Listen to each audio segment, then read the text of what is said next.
Mallory, how did you become a movie producer? So about 3 years ago, I was running a lot of horror events in New England. I'm from New England, and I was helping program and organize a horror convention in Providence, Rhode Island. And my boss, Sultan Saeed Al-Darmaki, was one of our sponsors, and he had just started Dark Dunes Productions. And during the convention, we met and really got along. He was looking for someone to run social media for the company and run communications. I could do that. We really just hit it off, and he hired me at the end of the convention. So I started working my way up in the company. I started producing. I worked on Kids vs. Monsters as an associate producer, and I had a really good time with that. Worked out really well, and then we decided to go forward with Yamasong. And Yamasong is my first full producer role, and it's worked out so well, we're going to keep doing it. So let me just go back. So you actually were part of producing the con? I mean, was it your Yes. idea? Okay. Well, it wasn't my idea, but it's called Necronomicon Providence, and I got brought in to run the volunteers and just help with a lot of the organizational problems that arise from running a huge convention across multiple buildings with lots of thousands of people. And I love to organize, and I love people. I'm very social, and it just sort of worked out that I like to do it. And my boss saw those skills and sort of decided to poach them for himself. Well, I know before you were going to school to do something with animals or zoology? Yes, during all of this, I was actually going to school to become a zoologist. I was working as a veterinary technician, and I was an intern at a wildlife center in Maine. And I was doing all this in my spare time because I love horror, and I love the genre, and I love being involved in events and just the scene of it. And so I just did it in my spare time. So you were on the path to, getting your degree in zoology? And Yes. Okay. So where did that then all play into then being hired as communications director? Well, I'm good at social media, and I'm very good at organizing events, and we had a lot of things that Dark Dunes needed to organize from the get-go, and he wanted me to do it. That's great. So did you then move to or you No. stayed there and did it? No, I stayed in Providence for a little while. One great thing about Dark Dunes is that in producing and working in a lot of creative fields, is you can work from home. So I never need to be anywhere. Whenever we do events or shoots or specific things, I fly out, and I'll be out here in Los Angeles for weeks or months at a time, however needed. But I always went back. Interesting. Okay. So that sort of got your feet wet with producing, right? Because you'd always been an avid reader. Absolutely. Do you credit maybe the New England winters to being inside maybe and just needing something, a diversion? I've just always been a huge reader. I credit a lot of New England stuff for my love of horror.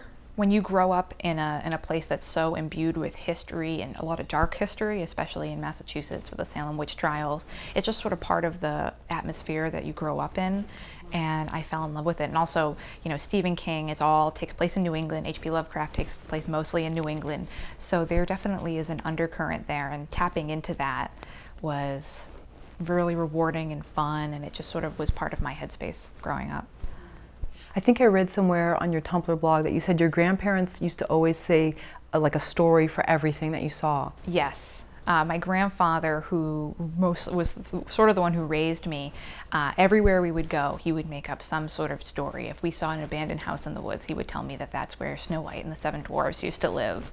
And he would always make up interesting backstories for everything that I saw out and about when I was a little kid. So I just sort of got this idea in my head. I sort of grew up in this headspace that everything had a story, and that everywhere I went there was something interesting, and that I've really carried with me into filmmaking. Wow, that's interesting. So even as as young as 7 or 8, you would just always be coming up with little things for a piece of paper that you see on the ground. Stories for everything, and he would tell me a story before bed every night, and I've been writing since I can remember. And stories were sort of the currency of my life. Do you remember the first story that you wrote and how old you were? Yes, I do. It was a story, I was probably 7. It was a story about a little dog that was trying to catch fish with its tail. I remember writing this, and my grandfather loved it, and I just loved that feeling of putting what was in my, all these stories that had been swirling around in my brain, just sort of putting them on paper and bringing them to other people. I loved it, and I've been doing it ever since. Wow, so it sounds like your grandparents really encouraged you instead of like maybe trying to squash and say, oh no, little girls shouldn't be writing. Oh no, my that. grandparents are very, very supportive. My grandmother is not with us anymore, but my grandfather has always been super, super supportive of lots and lots of reading, lots and lots of writing, especially now. In most of my life, I've been very much involved in horror and sort of the weirder elements of storytelling, and he was always very, very encouraging about that, which I'm very fortunate. Nice. What was the first movie he took you to see? Balto. The Disney, I don't know if it's a Disney animated movie, but it was an animated film about this husky sled dog team, and I've always loved animals, so I remember very clearly. I don't remember what year it came out, but that was the first movie I ever saw, in the theaters anyway.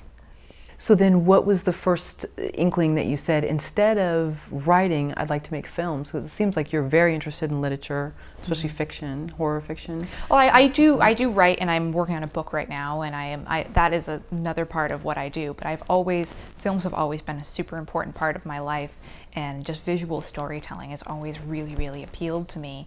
So when I got offered this job at Dark Dunes Productions, being able to start taking some of the stories that have always been in my head and have been put on paper and being able to transfer them onto the screen and onto film I got really, really enthusiastic about it, and I've been in love with it ever since. Mallory, was this the first time you'd worked with puppets? I know with Yamasong, they're all animated. Well, they're not animated. They're live action puppets. It is actually not the first time we've worked with puppets. On the last feature that we did, Kids vs. Monsters, some of our monsters were puppets, and we had so much fun with them.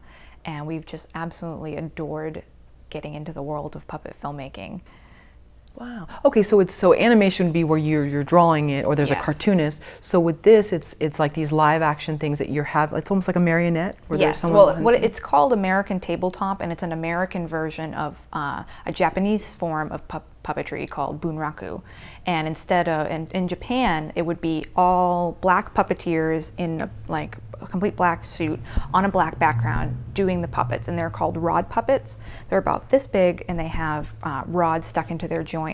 Sometimes there's mouth and hand movements, but it's mostly rod puppetry. But the way that we do it is that we have all the puppets on a green screen with people in complete green suits, and we digitally remove the puppeteers and put digital backgrounds or real backgrounds in behind the puppets. Wow. Okay, so let's take a 10-minute scene with the puppets. How long would that actually take to film? Could take all day. Could take a couple of days.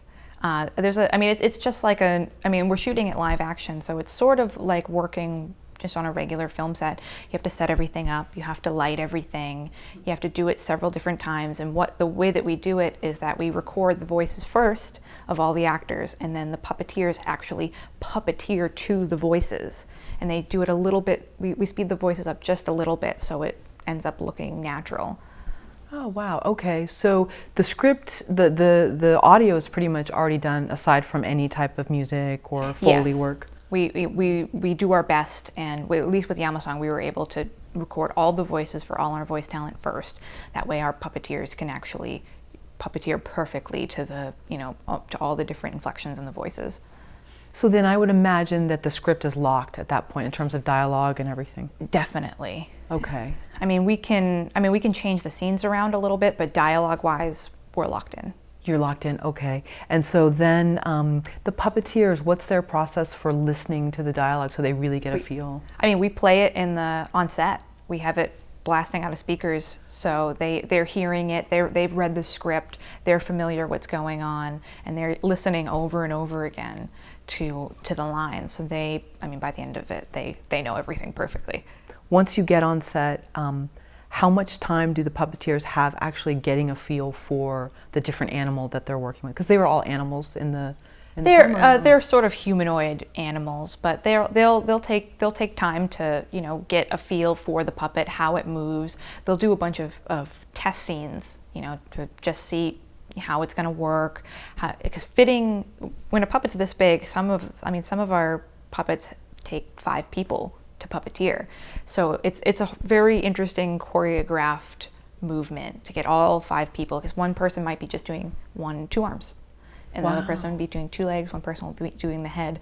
So there's definitely some test runs before we start shooting, just to get it all moving correctly. When you were little, did you go to puppet shows? I actually had my own marionette theater that my grandfather built me. I've always really loved puppets, and I would put on little shows with the marionettes. So it's always, there's something about puppet filmmaking and being able to have total control and being able to move these either humanoids or animals. And I mean, there's obviously more things that you can do with puppets than you can do with real humans. And there's an exaggeration and a hyperbole of emotion and movement that you get from puppets that is physically impossible from humans. And it's similar to animation in the way that you can get these big movements and these big emotions and these big ideas with puppets, and it's just so fun and so rewarding, and it's a very interesting way of telling a story. So with each of the puppeteers, let's suppose there's going to be 2 puppeteers working on one puppet. How much backstory do they go into for that one character to know kind of even its body language? And let's suppose it's a more demure animal figure versus a more extroverted one. Oh, I think the puppeteers they're just like actors, and they all have their own method of getting into the character and understanding the character. And after they've read the script, I mean, everyone's different, but they definitely sort of have an idea of who the character is, what their motivations are, what they love, what they want in this scene. It's like dealing with a teeny tiny little actor. So you had your own little marionette theater when you were a child, which I'm so envious of, because I wanted that when I was a kid. And I could never find a real puppet show place to go to, but I'd see it on TV or whatever. I'm getting diverted, but what were some things that you were surprised at working with puppets, even though you'd really been in the driver's seat as a child, but then once you got into the filming process, it surprised you? I think I got surprised by how much fun it still was. I mean, when you're on set and you've been on set for 12 hours and everything, it's all the normal grueling schedule of a regular film set, but there's a levity and a joy that comes from working with puppets that kind of keeps at a steady level even throughout all the stress and the long hours. And because essentially what you're doing is a professional form of playing, and it's still so much fun, even when you're you're just all stressed out and you only have so much time and you have to make your day.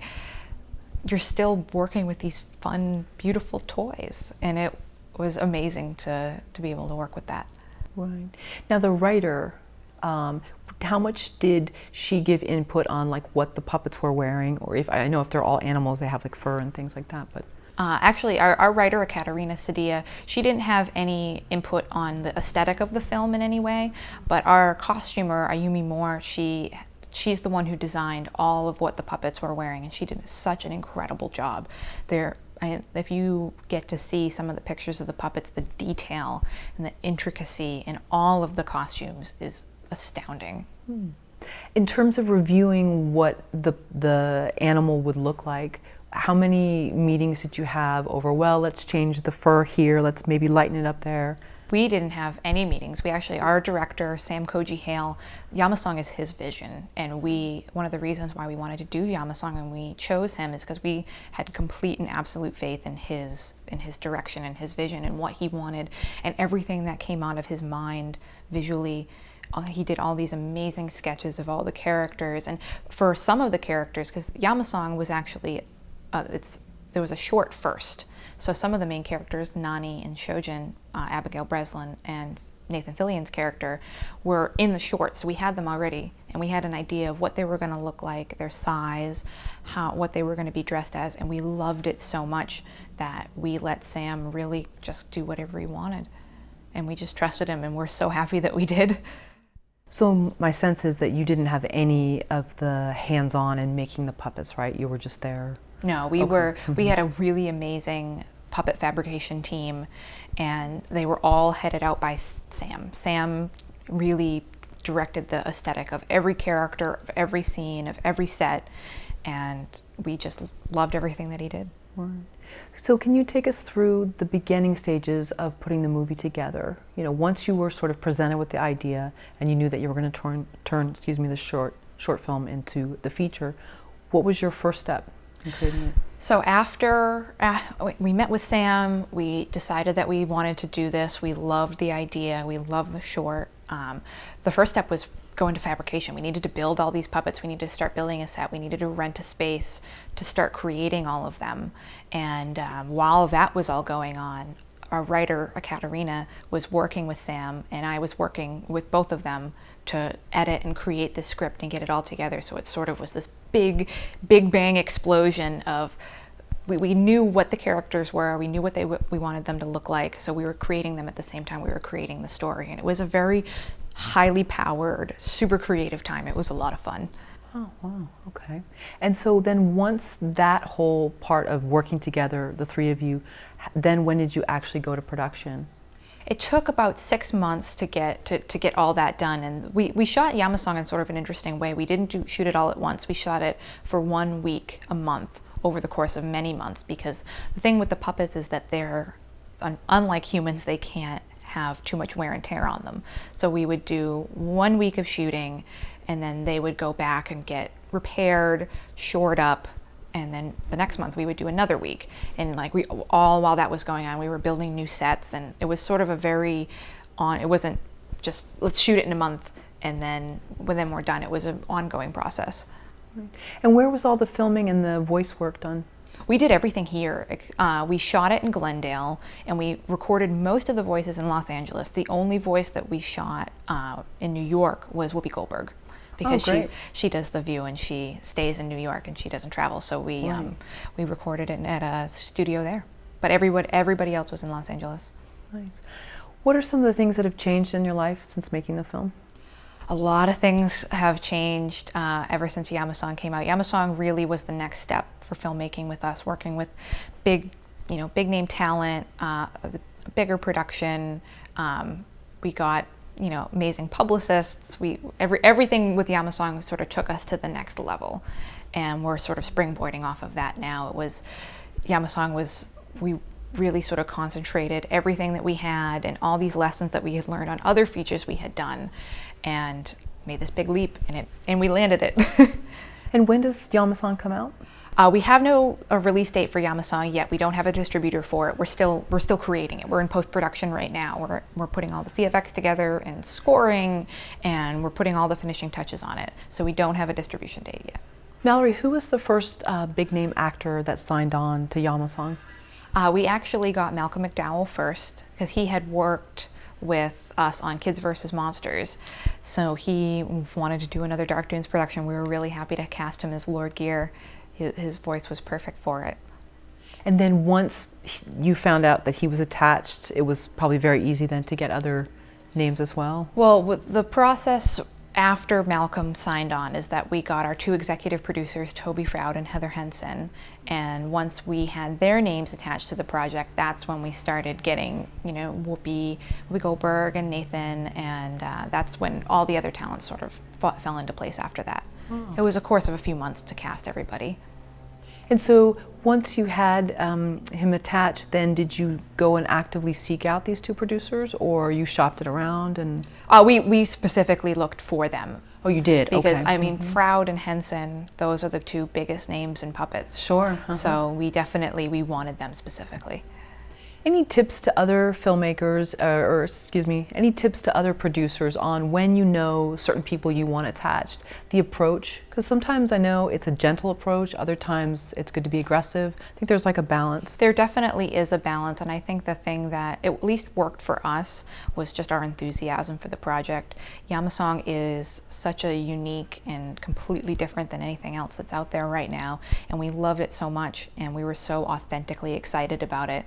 So we weren't super aggressive, but we were just overjoyed with what we had, and that really attracted a lot of people to it. Right. So it sounds like just the authenticity, just the excitement. Do what you love. And, Yeah. And it showed through. Definitely. Wow. Were there times when you were presenting it to these two producers that you were like, if this doesn't happen, like you felt that like I need this to happen, but you knew you had to kind of quell? Yeah, we keep all that pretty far down. Uh-huh.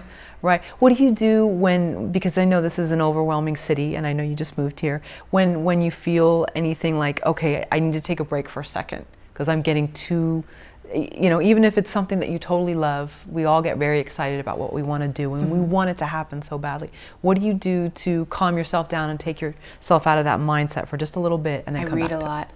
Oh, really? Okay, what do you read?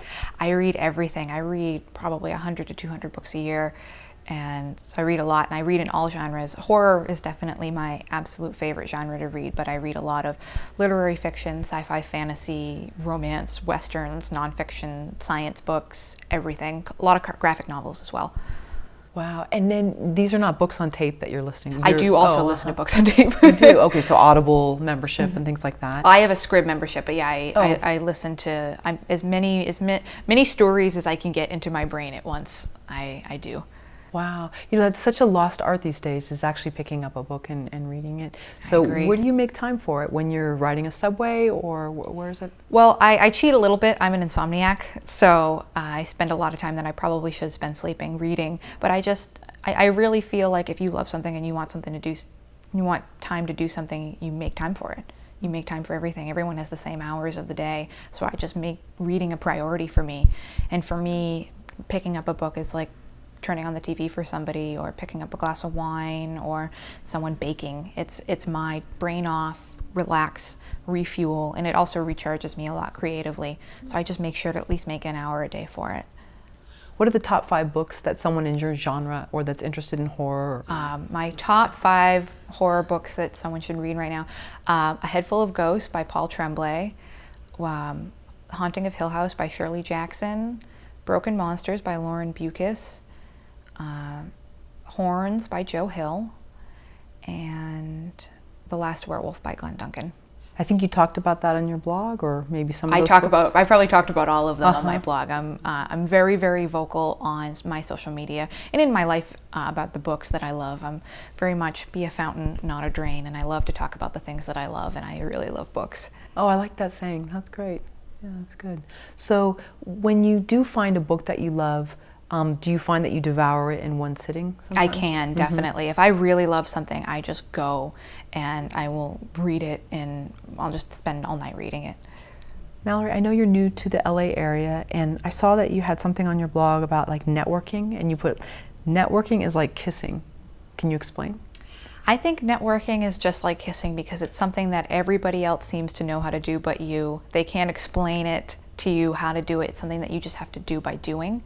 But it's also very, very important. And unlike kissing, networking is incredibly important for the creative person to learn how to do and know how to do and be able to balance being able to promote yourself, but also being polite and being able to work with other people. And for some people, that's a hard line to walk. I think on your blog you had said something about, business cards, and it's better to not just maybe present it right away, but first connect with the person. Oh, definitely. I really think that the only time it's appropriate to give somebody a business card, give something a watch link to a short film you've done, or any sort of business handover, you have to have a connection with that person. And it's important to, my rule with networking and with most interactions with people that you don't know, especially business stuff, is be interested and also interesting.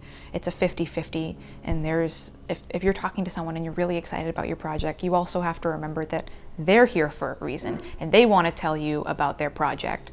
So you want to be talking as much as you are listening. And after you've had a really good connection with someone, you've talked about what you want to do, then I think is the time to say, hey, I've really enjoyed talking to you. Here's my business card. Please email me. Here's a Vimeo link to a short I've done if you want to see it. That way it doesn't feel intrusive, and that way someone remembers you. I'm sure everybody's had this experience after a networking event. You have all these business cards and you don't remember who gave them to you because there was no connection to go along with them. But if you've talked to somebody and if they've made some sort of impression on you, then you can remember, oh, this is the person that I had that great conversation about, lighting with. And that is a basis to form a business relationship on. You have to create some sort of foundation first. What about a serial connector, but then they don't follow up? I see a lot of that sometimes. And what's your answer for that? For someone who seems to want to connect, you follow up with them, and then you don't hear anything back, or you do, and it's like a few weeks later, and it's not clear. With people like that, I just don't even worry about it. I don't have time for people like that. You just move on. You just move on. Okay. I mean, if it's a connection that you really, really want, you might want to pursue it a little bit. Sure. But generally, if I really am firmly of the camp that if you are getting some sort of strange feeling from somebody and you don't have a strong connection with them, it's probably not going to work, and that uneasiness is probably going to continue throughout the business relationship that you try to create with them. You also say don't drink too much at networking events, which is funny because you want to be relaxed, but that's there's another a thing point. that you need to balance is that you want to be participating with everybody, you want to have fun, you know, but you also need to keep your head, and people are watching that stuff, and especially in the creative world, there's a lot of people that overindulge, and I know people that have rules that are like, oh, I don't want to work with anyone who drinks too much. So you, again, balance. Yeah, that's smart. What has making Yamasong taught you about filmmaking? Making Yamasong has taught me that you need to do what you love, and you need to be authentic. And a lot of people get into this industry because they want to be famous or they want to make money, but with making a film is like it's like having a child. You're with it for a long time, especially if you're a producer and you're with it from its inception to selling it and promoting it and trying to get it out into the world. And if you don't love a project and if you don't feel genuine enthusiasm for it, a few months in, it's going to feel like a drag. It's going to feel like a bad marriage. So with Yamasong, we took a lot of risks because it is such a unique and different project that a lot of people have seen, and a lot of people don't really know where to put Yamasong. They don't know if it's an animated film or not, and it's something, you know, people haven't made a puppet film in America since Team America 11 years ago. So it is something but we felt so strongly about it, and we loved it so much, and that enthusiasm and that love for it has carried us through all of the trials and tribulations of making a movie. Has anything changed for you, like an initial reason, and then a new reason has evolved out of it, which was just as positive as your initial reason for getting into it? I'm not sure. Okay, like, you know, a lot of people I think do come to LA to be famous or for whatever reason, and then I think maybe some of that wears off, and then they really love what they're doing, as like they don't really need too much gratification from other people. Has there been something other than maybe being famous or whatever that maybe you initially started because you loved writing, but now with puppets, I mean, I know you had the marionette theater, but this like a new turn has come that really like sent a spark? Well, part of filmmaking that was very sort of surprised at, and I love it, is the community aspect of it. I mean, a film set is like a military camp. You know, everyone has their own place, and there's an energy to that many people being focused on one particular thing at the same time that is absolutely electric, and it is so fun, and I love it so much, and it's something that I want to definitely keep being involved in and keep working with for years to come. I was not expecting it. Right, especially if you love reading and it's such a solitary thing. Definitely. And so how has that been? I don't know if you're more introverted or... I am definitely a big extrovert, actually. Oh, you are? Okay. So I definitely do love to read, but working in film and the collaborative aspect of film was something that I kind of always knew in the back of my head, and it wasn't until I actually started making films with Dark Dunes and being on set and creating that it just galvanized me, and I love it so much. Do you remember the first film set you ever saw, even from afar, even if you weren't part of the production? The first one I ever saw was the first one I was on, actually. Oh, It was okay. Kids vs. Monsters. Oh, wait, that's not true. The first film set I ever saw was for Harbinger Down, which was our second film. And we were on the set, but it wasn't they weren't shooting at the time. And there's a lot of magic to a created world, and with Harbinger Down, it was a movie that takes place on a boat in the Arctic, but they had created the set in a warehouse in Los Angeles. So stepping out of the heat and into this warehouse, and then all of a sudden you're on this boat and you're in this underground, or under the ship, and the hull is there, and there's all these hatches and doors, and stepping into that magic and that transformative aspect to filmmaking was just amazing. How is being part of making a con similar to making a movie? Well, the differences between running a convention and running a film set aren't too big, actually, because you're organizing a massive amount of people. Everybody is doing a different thing, and it needs to happen over the course of a few days. So there's a massive amount of prep for both of them, and then all of a sudden it all happens within, for a film, it can be a week to several months, and for a convention it can be a day to a week or maybe a couple of weeks. But it's this frenzy of making sure that everybody's doing the thing that they need to be doing at the same time. And the organizational aspect is incredibly similar. For me, it's both a lot of fun. I love to organize, but that level of high intensity stress is very, very similar. Okay. What are some things that really help you stay organized, even if you're someone that loves organization? Because I really believe there's some people that they thrive on organization, and then some that's kind of not their strong point. But even for someone that loves it and who's detail oriented, what helps you? My planner. I will be buried with my day planner. I love it. It keeps me organized to the day, to the hour, to the week, to the month. It's filled with Post-its. It keeps, for me, iPhones and iPads and digital technology is wonderful, but I'm the sort of person that likes to be able to see everything at once whenever I need it. So being able to literally unfold my week and have a very concrete, tactile representation of what I'm going to be doing is indispensable to me. So then don't have it all on your device, it sounds like. Yeah, I have all of my stuff on my iPhone, and I very frequently work from my phone, but being able to sort of unfold it and just have it in my hands makes it feel quite literally more manageable. Did you learn that the hard way? Because I just recently broke my screen on my phone and I was without it for several days, and it taught me a lesson. So was that something that you learned over time? I've always been a paper person. It's always helped me. And now working as a producer and doing all these other things, working in the creative world, there's a lot of strange hours and meetings. There's all sorts of things that are different than your normal 9 to 5. So being able to have a tangible place to put all of that and see it is, I need it. When you wake up in the morning, what's the first thing that you do? Check my email. I know I shouldn't, but it's definitely easily the first thing I do. Right. Check all my different email addresses. And then once you do you almost feel like because it definitely guides you for the day, right? You know what's the most urgent thing to do probably from that point. Yes, and checking my email, being able to see where everything's at, make sure there were no emergencies, nothing happened overnight. It sets the tone for my day and makes me feel like I have a little bit of control over what's going to happen and what I need to do. I get that. I definitely get that. It helps a lot.